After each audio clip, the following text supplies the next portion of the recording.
It was a crisp Saturday morning in downtown Chicago, and the sky glowed a pale gold as sunlight spilled between the towering buildings. Outside a busy cafe, Robert Langston, a powerful tech mogul known for building empires and breaking competitors, sat alone sipping black coffee.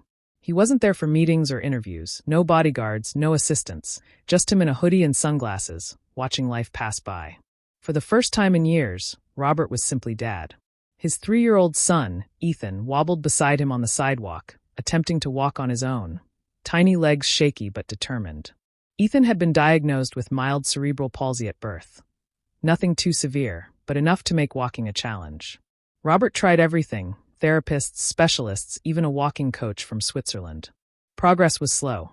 But today, something was about to change.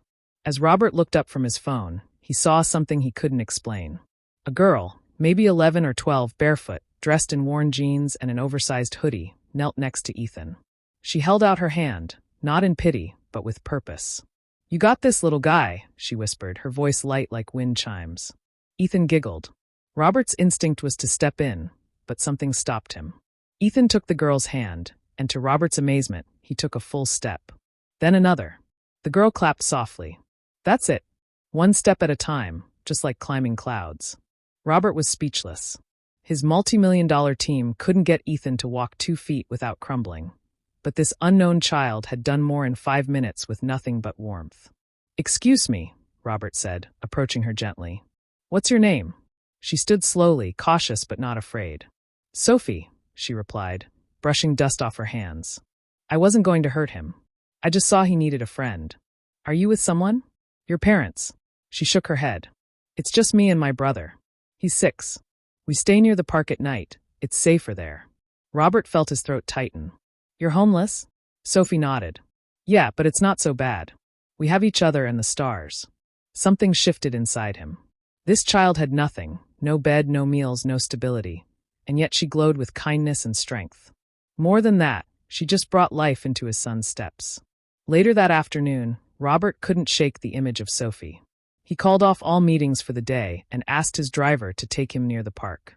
It took nearly an hour, but he found them, Sophie and her little brother Jake, sitting under an old elm tree, sharing a bag of crackers and laughing like the world wasn't against them. He approached slowly. "Hey, Sophie, right?" She stood defensively, pulling Jake behind her. "It's okay," Robert said. "I brought something for you too." He held out a paper bag filled with fresh sandwiches, juice boxes, and a warm blanket. Her eyes widened, not in greed but disbelief. Jake squealed. "Apple juice." Sophie blinked hard, keeping tears at bay. "Thank you, sir. We didn't ask for anything." "I know. That's what makes you extraordinary," Robert said.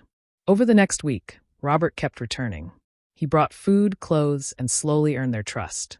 One evening, as the sun dipped below the skyline, he asked, "Sophie, can I ask, how did you learn to help like that?" "With Ethan." Sophie looked down. "My mom was a nurse. She taught me how to care. She died last winter." Silence hung between them. "She used to say, kindness isn't a currency, but it's how we all survive. I just try to do what she do." Robert turned his head away to hide the tears welling up. That night, Robert called his lawyer, his foundation, and his therapist. "I need to do something that matters," he said. "I've built enough apps.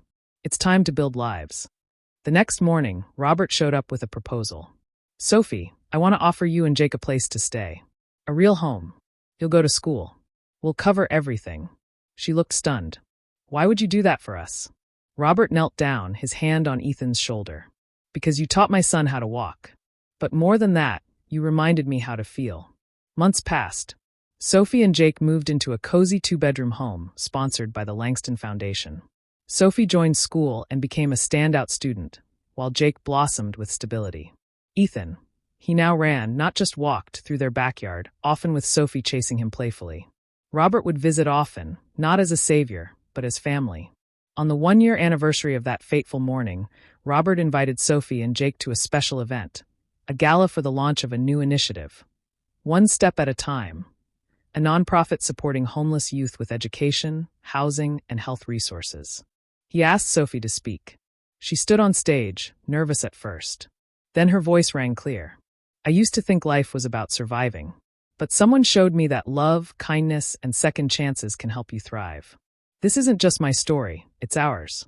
Because we all have the power to lift someone, even with nothing but a hand and a little hope. The room erupted in applause. But it was Robert who cried the hardest. As the night ended, Robert stood beside Sophie on the rooftop, watching the city lights flicker like stars. You changed everything, Sophie. She smiled.